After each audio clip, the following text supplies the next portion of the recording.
Hello दोस्तों, आज के वीडियो में बहुत इंटरेस्टिंग चीज़ बताने वाला हूँ।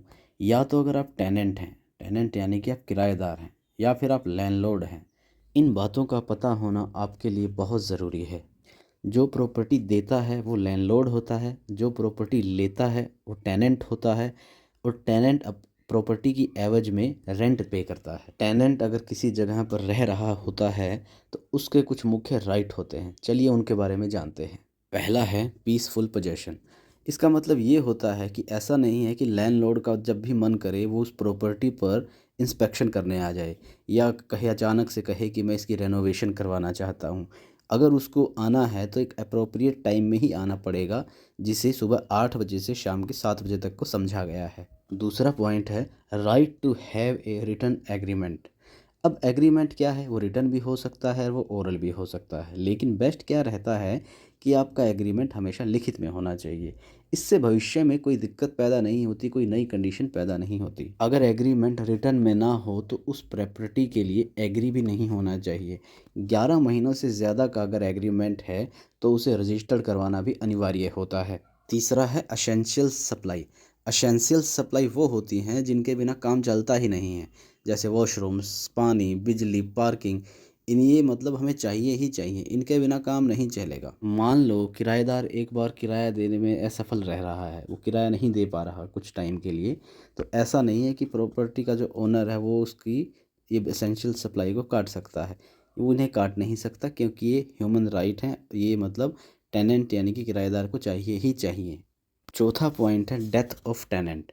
फॉर एग्जांपल, मान लीजिए किसी मकान को किसी ने किराए पर ले रखा, जिसने किराए पर लिया अचानक से उसकी डेथ हो जाती है, तो क्या वो मकान उसकी फैमिली को छोड़ना पड़ेगा? बिल्कुल नहीं छोड़ना पड़ेगा, क्योंकि उसके बाद टेनेंसी उसकी स्पाउस को, उसके बच्चे को, अनमैरिड डॉटर को, भैया को, भाई को, पेरेंट्स को, जो उसके सदस्य हैं उनको किसी को भी आगे ट्रांसफ़र हो सकती है, और वो इसे आगे कंटिन्यू कर सकते हैं। Eviction of tenant. मान लीजिए लैंडलॉर्ड का किराया नहीं दे पा रहा है टेनेंट। अगर लैंडलॉर्ड को 2 महीने तक किराया नहीं मिल रहा तो टेनेंट को बाहर निकाल सकता है, साथ ही साथ उससे दोगुना किराया भी वसूल कर सकता है। मान लो किराया 1 लाख रुपए है तो वह 2 लाख रुपए किराया वसूल कर सकता है 1 महीने का। अगला है मेंटेनेंस ऑफ प्रॉपर्टी।